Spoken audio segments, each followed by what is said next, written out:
अध्याय 1। ऐतिहासिक पृष्ठभूमि। भारत में ब्रिटिश 1608 ईस्वी में ईस्ट इंडिया कंपनी के रूप में व्यापार करने आए। 1600 में महारानी एलिजाबेथ प्रथम के चार्टर द्वारा उन्हें भारत में व्यापार करने के विस्तृत अधिकार प्राप्त थे। कंपनी, जो अभी तक सिर्फ व्यापारिक कार्यों तक ही सीमित थी, ने 1765 में बंगाल, बिहार और उड़ीसा के दीवानी यानी राजस्व एवं दीवानी न्याय के अधिकार प्राप्त कर लिए। इसके तहत भारत में उसके क्षेत्रीय शक्ति बनने की प्रक्रिया आरंभ हुई। 1858 में सिपाही विद्रोह के परिणाम स्वरूप ब्रिटिश ताज यानी क्राउन ने भारत के शासन का उत्तरदायित्व प्रत्यक्षतः अपने हाथों में ले लिया। यह शासन 15 अगस्त 1947 में भारत की स्वतंत्रता प्राप्ति तक अनवरत रूप से जारी रहा। स्वतंत्रता मिलने के साथ ही भारत के लिए एक संविधान की आवश्यकता महसूस हुई। यहाँ इसको अमल में लाने के उद्देश्य से 1946 में एक संविधान सभा का गठन किया गया और 26 जनवरी 1950 को संविधान अस्तित्व में आया। यद्यपि संविधान और राज्य व्यवस्था की अनेक विशेषताएं ब्रिटिश शासन से ग्रहण की गई थीं, तथापि ब्रिटिश शासन में कुछ घटनाएं ऐसी थीं जिनके कारण ब्रिटिश शासित भारत में सरकार और प्रशासन की विधिक रूपरेखा निर्मित की गई। इन घटनाओं ने हमारे संविधान और राजतंत्र पर गहरा प्रभाव छोड़ा। उनके बारे में विस्तृत व्याख्या 2 शीर्षकों के अंतर्गत कालक्रमबद्ध रूप से यहाँ दी गई है। 1. कंपनी का शासन 1773 से 1858 तक। 2. सम्राट का शासन 1858 से 1947। कंपनी का शासन 1773 से 1858 तक। 1773 का रेगुलेटिंग एक्ट। इस अधिनियम का अत्यधिक संवैधानिक महत्व था। यथा भारत में ईस्ट इंडिया कंपनी के कार्यों को नियमित और नियंत्रित करने की दिशा में ब्रिटिश सरकार द्वारा उठाया गया यह पहला कदम था। इसके द्वारा पहली बार कंपनी के प्रशासनिक और राजनीतिक कार्यों को मान्यता मिली। इसके द्वारा भारत में केंद्रीय प्रशासन की नींव रखी गई। इस अधिनियम की प्रमुख विशेषताएं इस प्रकार थी।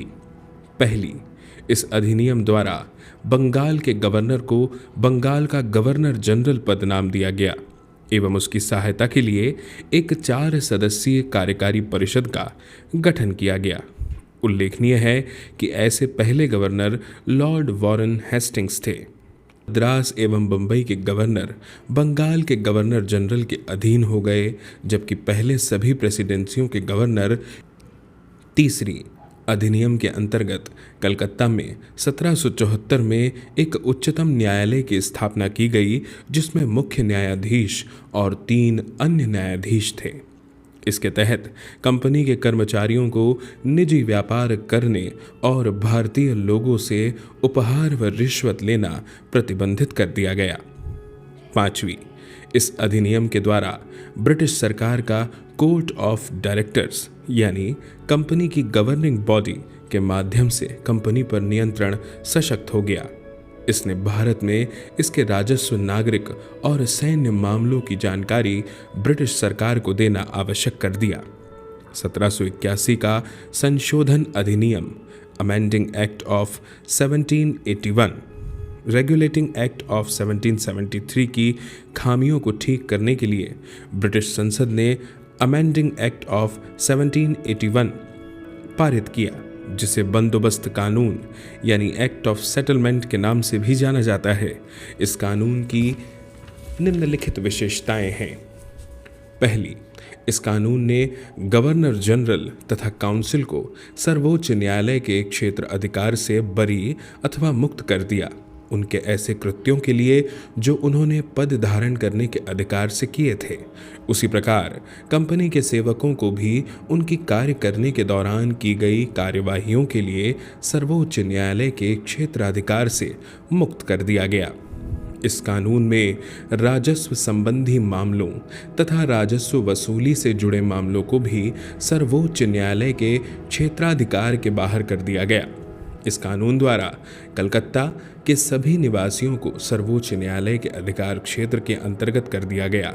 इसमें यह भी व्यवस्था बनाई गई कि न्यायालय हिंदुओं के निजी कानूनों के हिसाब से हिंदुओं तथा मुसलमानों के निजी कानूनों के हिसाब से मुसलमानों के बाद यह मामले तय करे।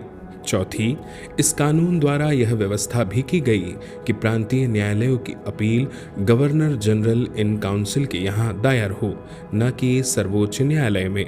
पांचवी, इस कानून में गवर्नर जनरल इन काउंसिल को प्रांतीय न्यायालयों एवं काउंसिलों यानी प्रोविंशियल कोर्ट्स ऑफ काउंसिल्स के लिए नियम विनियम बनाने के लिए अधिकृत किया।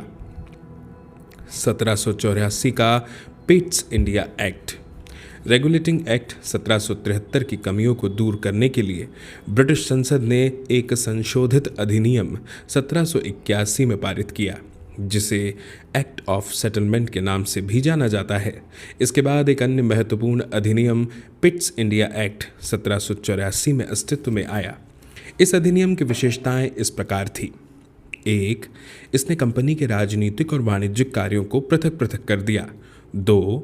इसने निदेशक मंडल को कंपनी के व्यापारिक मामलों के अधीक्षण की अनुमति तो दे दी, लेकिन राजनीतिक मामलों के प्रबंधन के लिए नियंत्रण बोर्ड यानी बोर्ड ऑफ कंट्रोल नाम से एक नए निकाय का गठन कर दिया।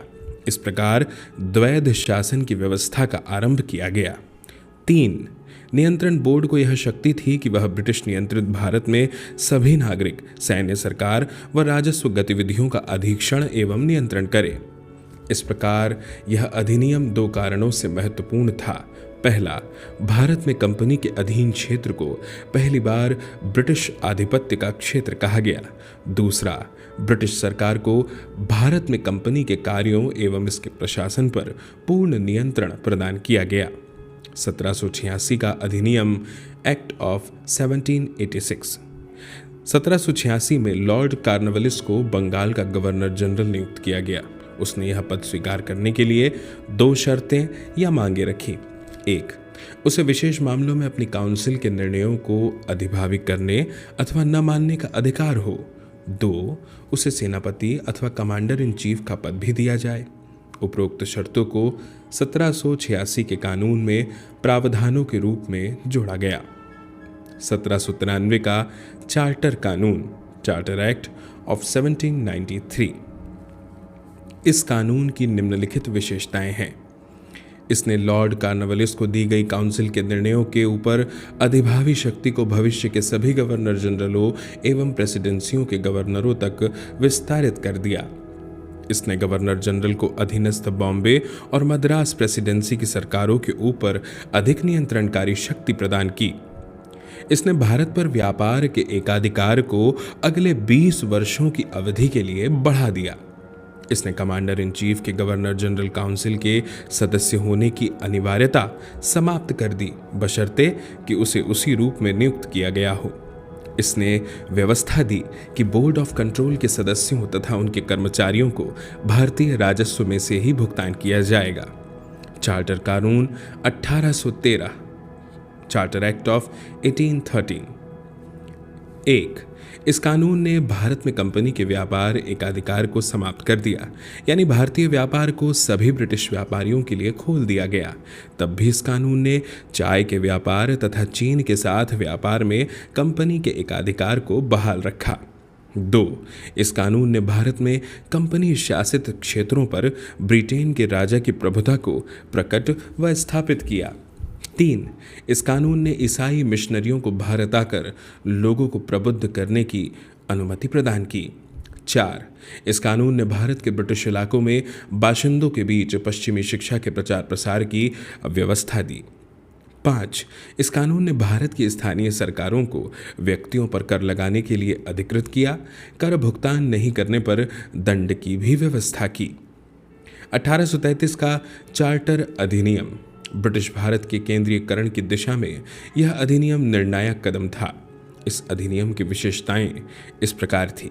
1. इसने बंगाल के गवर्नर जनरल को भारत का गवर्नर जनरल बना दिया, जिसमें सभी नागरिक और सैन्य शक्तियां निहित थीं। इस प्रकार इस अधिनियम ने पहली बार एक ऐसी सरकार का निर्माण किया जिसका ब्रिटिश कब्जे वाले संपूर्ण भारतीय क्षेत्र पर पूर्ण नियंत्रण था। लॉर्ड विलियम बेंटिक भारत के प्रथम गवर्नर जनरल थे। इसने मद्रास और बंबई के गवर्नर को विधायिका संबंधी शक्ति से वंचित कर दिया। भारत के गवर्नर जनरल को पूरे ब्रिटिश भारत में विधायिका के असीमित अधिकार प्रदान कर दिए गए।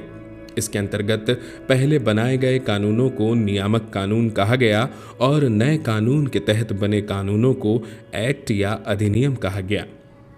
ईस्ट इंडिया कंपनी की एक व्यापारिक निकाय के रूप में की जाने वाली गतिविधियों को समाप्त कर दिया गया। अब यह विशुद्ध रूप से प्रशासनिक निकाय बन गया। इसके तहत कंपनी के अधिकार वाले क्षेत्र ब्रिटिश राजशाही और उसके उत्तराधिकारियों के विश्वास के तहत ही कब्जे में रह गए। चार्टर एक्ट 1833 ने सिविल सेवकों के चयन के लिए खुली प्रतियोगिता का आयोजन शुरू करने का प्रयास किया। इसमें कहा गया कि कंपनी में भारतीयों को किसी पद, कार्यालय और रोजगार को हासिल करने से वंचित नहीं किया जाएगा। हालांकि बोर्ड ऑफ डायरेक्टर्स के विरोध के कारण इस प्रावधान को समाप्त कर दिया गया। 1853 का चार्टर अधिनियम 1793 से 1853 के दौरान ब्रिटिश संसद द्वारा पारित किए गए चार्टर अधिनियमों की श्रृंखला में यह अंतिम अधिनियम था। संवैधानिक विकास की दृष्टि से यह अधिनियम एक महत्वपूर्ण अधिनियम था। इस अधिनियम की विशेषताएं इस प्रकार थी। 1. इसने पहली बार गवर्नर जनरल की परिषद के विधायी एवं 6 नए पार्षद और जोड़े। इन्हें विधान पार्षद कहा गया। दूसरे शब्दों में इसने गवर्नर जनरल के लिए नई विधान परिषद का गठन किया, जिसे भारतीय केंद्रीय विधान परिषद कहा गया। परिषद की इस शाखा ने छोटी संसद की तरह कार्य किया। इसमें वही प्रक्रियाएं अपनाई गई जो ब्रिटिश संसद में अपनाई जाती थी। इस प्रकार विधायिका को पहली बार सरकार के विशेष कार्य के रूप में जाना गया, जिसके लिए विशेष मशीनरी और प्रक्रिया की जरूरत थी। इसने सिविल सेवकों की भर्ती एवं चयन हेतु खुली प्रतियोगिता व्यवस्था का आरंभ किया। इस प्रकार विशिष्ट सिविल सेवा भारतीय नागरिकों के लिए भी खोल दी गई और इसके लिए 1854 में भारतीय सिविल सेवा के संबंध में मैकाले समिति की नियुक्ति की गई। इसने कंपनी के शासन को विस्तारित कर दिया और भारतीय क्षेत्र को इंग्लैंड राजशाही के विश्वास के तहत कब्जे में रखने का अधिकार दिया। लेकिन पूर्व अधिनियमों के विपरीत इसमें किसी निश्चित समय का निर्धारण नहीं किया गया था। इससे स्पष्ट था कि संसद द्वारा कंपनी का शासन किसी भी समय समाप्त किया जा सकता था। इसने प्रथम बार भारतीय केंद्रीय विधान परिषद में स्थानीय प्रतिनिधित्व प्रारंभ किया। गवर्नर जनरल की परिषद में 6 नए सदस्यों में से 4 का चुनाव बंगाल, मद्रास, बंबई और आगरा की स्थानीय प्रांतीय सरकारों द्वारा किया जाना था। ताज का शासन 1858 से 1947 तक। 1858 का भारत सरकार अधिनियम। इस महत्वपूर्ण कानून का निर्माण 1857 के विद्रोह के बाद किया गया, जिसे भारत का प्रथम स्वतंत्रता संग्राम या सिपाही विद्रोह भी कहा जाता है।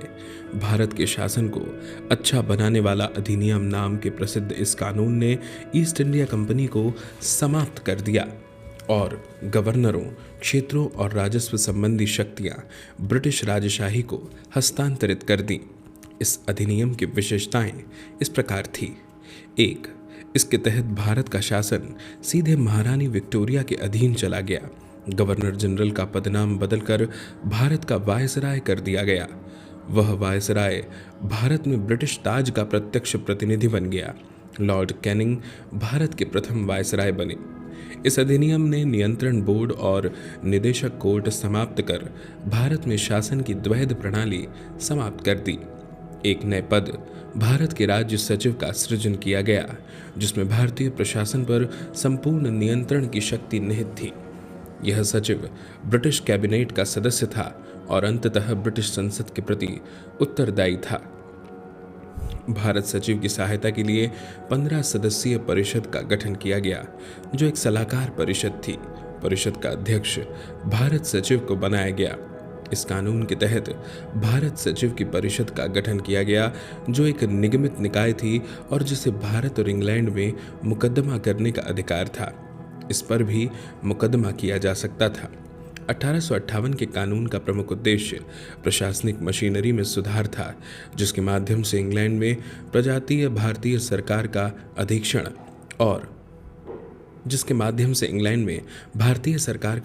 और उसका नियंत्रण हो सकता था। इसने भारत में प्रचलित शासन प्रणाली में कोई विशेष परिवर्तन नहीं किया। 1861 का भारत परिषद अधिनियम। 1857 की महान क्रांति के बाद ब्रिटिश सरकार ने महसूस किया कि भारत में शासन चलाने के लिए भारतीयों का सहयोग लेना आवश्यक है। इस सहयोग नीति के तहत ब्रिटिश संसद ने 1861, 1892 और 1909 में 3 नए अधिनियम पारित किए। 1861 का भारत परिषद अधिनियम भारतीय संवैधानिक और राजनीतिक इतिहास में एक महत्वपूर्ण अधिनियम था। इस अधिनियम की विशेषताएं इस प्रकार थीं। 1. इसके द्वारा कानून बनाने की प्रक्रिया में भारतीय प्रतिनिधियों को शामिल करने की शुरुआत हुई। इस प्रकार वायसराय कुछ भारतीयों को विस्तारित परिषद में गैर सरकारी सदस्यों के रूप में नामांकित कर सकता था। 1862 में लॉर्ड कैनिंग ने 3 भारतीयों, बनारस के राजा, पटियाला के महाराजा और सर दिनकर राव को विधान परिषद में मनोनीत किया। 2. इस अधिनियम ने मद्रास और बंबई प्रेसिडेंसियों को विधायी शक्तियां पुनः देकर विकेंद्रीकरण की प्रक्रिया की शुरुआत की। इस प्रकार इस अधिनियम ने रेगुलेटिंग एक्ट 1773 द्वारा शुरू हुई केंद्रीयकरण की प्रवृत्ति को उलट दिया, जो 1833 के चार्टर अधिनियम के साथ ही अपने चरम पर पहुंच गई थी। इस विधायी विकास की नीति के कारण 1937 तक प्रांतों को संपूर्ण आंतरिक स्वायत्तता हासिल हो गई। बंगाल, उत्तर पश्चिम सीमा प्रांत और पंजाब में क्रमशः 1862, 1866 और 1897 में विधान परिषदों का गठन हुआ। इसने वायसराय को परिषद में कार्य संचालन के लिए अधिक नियम और आदेश बनाने की शक्तियां प्रदान की। इसने लॉर्ड कैनिंग द्वारा 1859 में प्रारंभ की गई पोर्टफोलियो प्रणाली को भी मान्यता दी। इसके अंतर्गत वायसराय की परिषद का एक सदस्य एक या अधिक सरकारी विभागों का प्रभारी बनाया जा सकता था तथा उसे इस विभाग में काउंसिल की ओर से अंतिम आदेश पारित करने का अधिकार था। इसने वायसराय को आपातकाल में बिना काउंसिल की संस्तुति के अध्यादेश जारी करने के लिए अधिकृत किया। ऐसा अध्यादेश की अवधि मात्र 6 माह होती थी। 1892 का भारत परिषद अधिनियम। इस अधिनियम की विशेषताएं इस प्रकार थी। 1. इसके माध्यम से केंद्रीय और प्रांतीय विधान परिषदों में अतिरिक्त गैर सरकारी सदस्यों की संख्या बढ़ाई गई, हालांकि बहुमत सरकारी सदस्यों का ही रहता था। 2. इसने विधान परिषदों के कार्यों में वृद्धि कर उन्हें बजट पर बहस करने और कार्यपालिका के प्रश्नों का उत्तर देने के लिए अधिकृत किया। 3. इसमें केंद्रीय विधान परिषद और बंगाल चैम्बर ऑफ कॉमर्स में गैर सरकारी सदस्यों के नामांकन के लिए वायसराय की शक्तियों का प्रावधान था। इसके अलावा प्रांतीय विधान परिषदों में गवर्नर को जिला परिषद, नगरपालिका, विश्वविद्यालय, व्यापार संघ, जमींदारों और चैम्बर ऑफ कॉमर्स की सिफारिशों पर गैर सरकारी सदस्यों को नियुक्त करने की शक्ति थी। इस अधिनियम ने केंद्रीय और प्रांतीय विधान परिषदों दोनों में गैर सरकारी सदस्यों की नियुक्ति के लिए एक सीमित और परोक्ष रूप से चुनाव का प्रावधान किया। हालांकि चुनाव शब्द का अधिनियम में प्रयोग नहीं हुआ था। इसे निश्चित निकायों की सिफारिश पर की जाने वाली नामांकन की प्रक्रिया कहा गया। 1909 का भारत परिषद अधिनियम।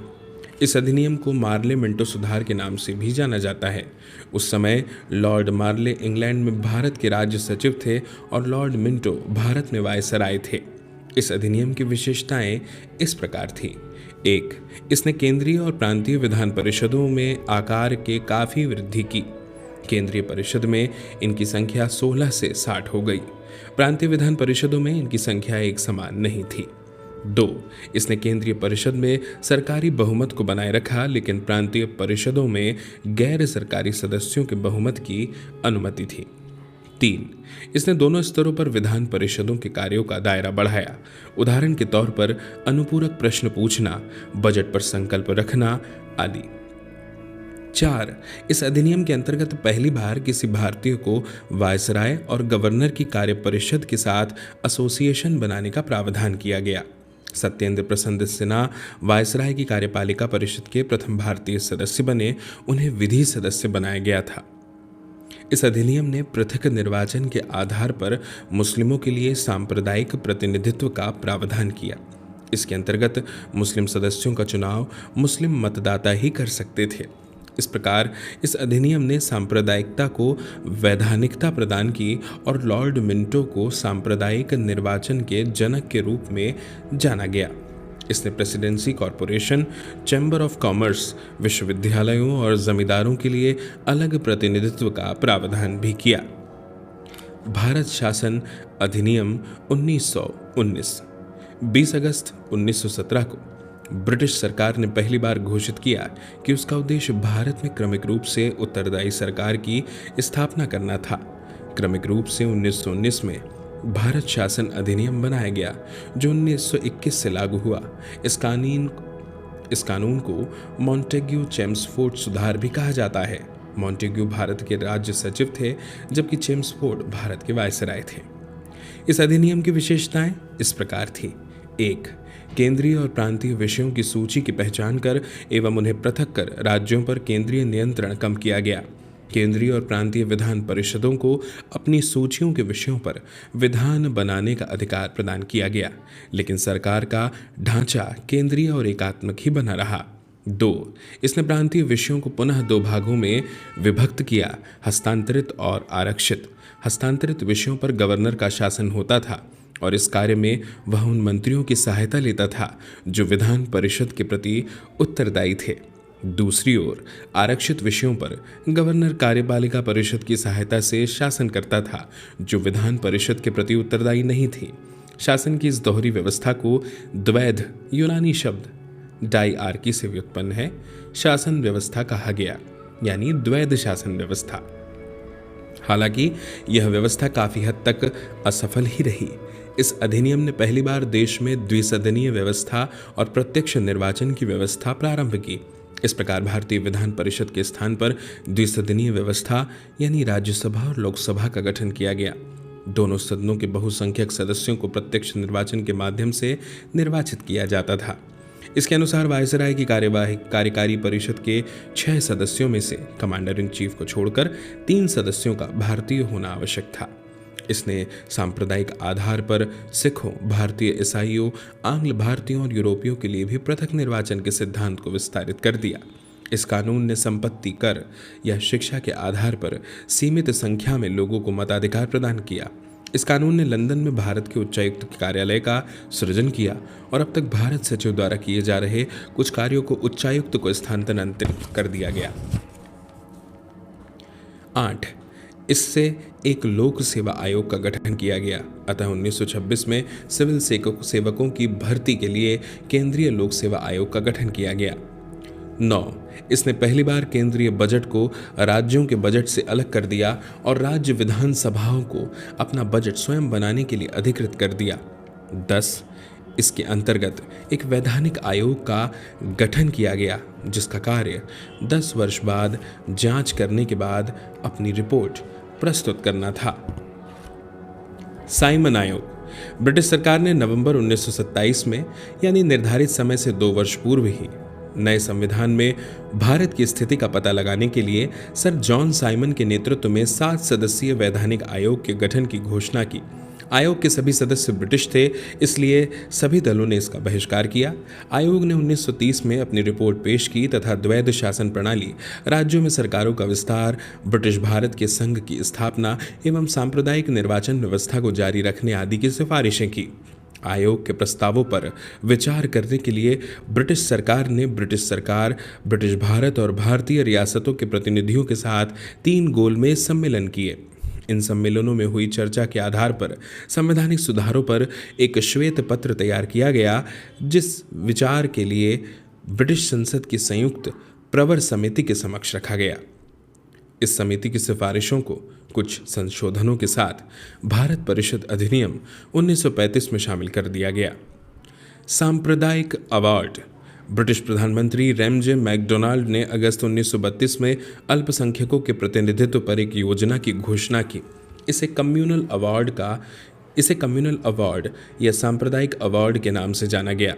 अवार्ड ने न सिर्फ मुस्लिमों, सिख, ईसाई, यूरोपियनों और आंग्ल भारतीयों के लिए अलग निर्वाचन व्यवस्था का विस्तार किया, बल्कि इसे दलितों के लिए भी विस्तारित कर दिया गया।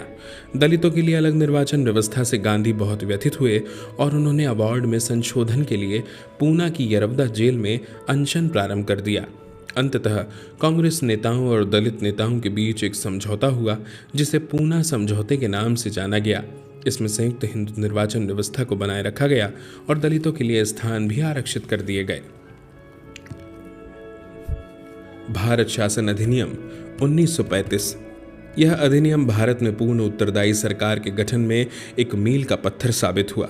यह एक लंबा और विस्तृत दस्तावेज था जिसमें 321 धाराएं और 10 अनुसूचियां थीं। इस अधिनियम की विशेषताएं इस प्रकार थीं। 1. इसने अखिल भारतीय संघ की स्थापना की जिसमें राज्य और रियासतों को एक इकाई की तरह माना गया। अधिनियम ने केंद्र और इकाइयों के बीच 3 सूचियों, संघीय सूची जिसमें 59 विषय, राज्य सूची 54 विषय और समवर्ती सूची दोनों के लिए 36 विषय के आधार पर शक्तियों का बंटवारा कर दिया। अवशिष्ट शक्तियां वायसराय को दे दी गई। हालांकि यह संघीय व्यवस्था कभी अस्तित्व में नहीं आई क्योंकि देशी रियासतों ने इसमें शामिल होने से इनकार कर दिया था। इसने प्रांतों में द्वैध शासन व्यवस्था समाप्त कर दी तथा प्रांतीय स्वायत्तता का शुभारंभ किया। राज्यों को अपने दायरे में रहकर स्वायत्त तरीके से 3 पृथक क्षेत्रों में शासन का अधिकार दिया गया। इसके अतिरिक्त अधिनियम ने राज्यों में उत्तरदायी सरकार की स्थापना की, यानी गवर्नर को राज्य विधान परिषदों के लिए उत्तरदायी मंत्रियों की सलाह पर काम करना आवश्यक था। यह व्यवस्था 1937 में शुरू की गई और 1939 में इसे समाप्त कर दिया गया। इसने केंद्र में द्वैध शासन प्रणाली का आरंभ किया। परिणामतः संघीय विषयों को स्थानांतरित और आरक्षित विषयों में विभक्त करना पड़ा। हालांकि यह प्रावधान कभी लागू नहीं हो सका। इसने 11 राज्यों में से 6 में द्विसदनीय व्यवस्था प्रारंभ की। इस प्रकार बंगाल, बंबई, मद्रास, बिहार, संयुक्त प्रांत और असम में द्विसदनीय विधान परिषद और विधानसभा बन गई। हालांकि इन पर कई प्रकार के प्रतिबंध थे। इसने दलित जातियों, महिलाओं और मजदूर वर्ग के लिए अलग से निर्वाचन की व्यवस्था कर सांप्रदायिक प्रतिनिधित्व व्यवस्था का विस्तार किया। इसने भारत शासन अधिनियम 1858 द्वारा स्थापित भारत परिषद को समाप्त कर दिया। इंग्लैंड में भारत सचिव को सलाहकारों की टीम मिल गई। इसने मताधिकार का विस्तार किया। लगभग 10% जनसंख्या को मत का अधिकार मिल गया। इसके अंतर्गत देश की मुद्रा और साख पर नियंत्रण के लिए भारतीय रिजर्व बैंक की स्थापना की गई। इसने न केवल संघीय लोक सेवा आयोग की स्थापना की बल्कि प्रांतीय सेवा आयोग और 2 या अधिक राज्यों के लिए संयुक्त सेवा आयोग की स्थापना भी की। इसके तहत 1937 में संघीय न्यायालय की स्थापना हुई। भारतीय स्वतंत्रता अधिनियम 1947। 20 फरवरी 1947 को ब्रिटिश प्रधानमंत्री क्लीमेंट एटली ने घोषणा की कि 30 जून 1947 को भारत में ब्रिटिश शासन समाप्त हो जाएगा। इसके बाद सत्ता उत्तरदायी भारतीय हाथों में सौंप दी जाएगी। इस घोषणा पर मुस्लिम लीग ने आंदोलन किया और भारत के विभाजन की बात कही। 3 जून 1947 को ब्रिटिश सरकार ने फिर स्पष्ट किया कि 1946 में गठित संविधान सभा द्वारा बनाया गया संविधान उन क्षेत्रों पर लागू नहीं होगा जो इसे स्वीकार नहीं करेंगे। उसी दिन 3 जून 1947 को वायसराय लॉर्ड माउंटबेटन ने विभाजन की योजना पेश की जिसे माउंटबेटन योजना कहा गया। इस योजना को कांग्रेस और मुस्लिम लीग ने स्वीकार कर लिया। इस प्रकार भारतीय स्वतंत्रता अधिनियम 1947 बनाकर उसे लागू कर दिया गया। इस अधिनियम की विशेषताएं इस प्रकार थीं। इसने भारत में ब्रिटिश राज समाप्त कर 15 अगस्त 1947 को इसे स्वतंत्र और संप्रभु राष्ट्र घोषित कर दिया। इसने भारत का विभाजन कर 2 स्वतंत्र डोमिनियंस संप्रभु राष्ट्र भारत और पाकिस्तान का सृजन किया जिन्हें ब्रिटिश राष्ट्रमंडल से अलग होने की स्वतंत्रता थी। इसने वायसराय का पद समाप्त कर दिया और उसके स्थान पर दोनों डोमिनियन राज्यों में गवर्नर जनरल के पद का सृजन किया, जिसकी नियुक्ति नए राष्ट्र की कैबिनेट की सिफारिश पर ब्रिटेन के ताज को करनी थी। इन पर ब्रिटेन की सरकार का कोई नियंत्रण नहीं होना था।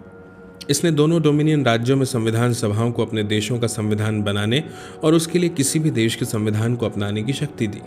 सभाओं को यह भी शक्ति थी कि वे किसी भी ब्रिटिश कानून को समाप्त करने के लिए कानून बना सकती थी, यहाँ तक कि उन्हें स्वतंत्रता अधिनियम को भी निरस्त करने का अधिकार था। इसने दोनों डोमिनियन राज्यों की संविधान सभाओं को यह शक्ति प्रदान की गई कि वे नए संविधान का निर्माण एवं कार्यान्वित होने तक अपने अपने संबंधित क्षेत्रों के लिए विधानसभा बना सकती थी। 15 अगस्त 1947 के बाद ब्रिटिश संसद में पारित हुआ कोई भी अधिनियम दोनों डोमिनियन पर तब तक लागू नहीं होगा जब तक कि दोनों डोमिनियन इस कानून को मानने के लिए कानून नहीं बना लेंगे। इस कानून ने ब्रिटेन में भारत सचिव का पद समाप्त कर दिया।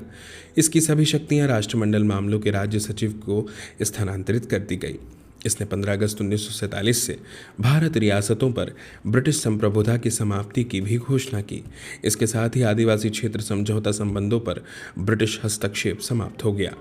इसने भारतीय रियासतों को यह स्वतंत्रता दी कि वे चाहें तो भारत डोमिनियन या पाकिस्तान डोमिनियन के साथ मिल सकती हैं या स्वतंत्र रह सकती है। इस अधिनियम ने नया संविधान बनने तक प्रत्येक डोमिनियन में शासन संचालित करने एवं भारत शासन अधिनियम 1935 के तहत उनकी प्रांतीय सभाओं में सरकार चलाने की व्यवस्था की। हालांकि दोनों डोमिनियन राज्यों को इस कानून में सुधार करने का अधिकार था। इसने ब्रिटिश शासक को विधेयकों पर मताधिकार और उन्हें स्वीकृत करने के अधिकार से वंचित कर दिया, लेकिन ब्रिटिश शासन के नाम पर गवर्नर जनरल को किसी भी विधेयक को स्वीकार करने का अधिकार प्राप्त था। इसके अंतर्गत भारत के गवर्नर जनरल एवं प्रांतीय गवर्नरों को राज्यों का संवैधानिक प्रमुख नियुक्त किया गया। इन्हें सभी मामलों पर राज्यों की मंत्रिपरिषद के परामर्श पर कार्य करना होता था। इसने शाही उपाधि से भारत का सम्राट शब्द समाप्त कर दिया। इसने भारत के राज्य सचिव द्वारा सिविल सेवा में नियुक्तियां करने और पदों में आरक्षण करने की प्रणाली समाप्त कर दी। 15 अगस्त 1947 से पूर्व के सिविल सेवा कर्मचारियों को वही सुविधाएं मिलती रही जो उन्हें पहले से प्राप्त थी। 14 से 15 अगस्त 1947 की मध्यरात्रि को भारत में ब्रिटिश शासन का अंत हो गया और समस्त शक्तियां दो नए स्वतंत्र डोमिनियनों भारत और पाकिस्तान को स्थानांतरित कर दी गई। लॉर्ड माउंटबेटन नए डोमिनियन भारत के प्रथम गवर्नर जनरल बने। उन्होंने जवाहरलाल नेहरू को भारत के पहले प्रधानमंत्री के रूप में शपथ दिलाई। 1946 में बनी संविधान सभा को स्वतंत्र भारतीय डोमिनियन की संसद के रूप में स्वीकार कर लिया गया।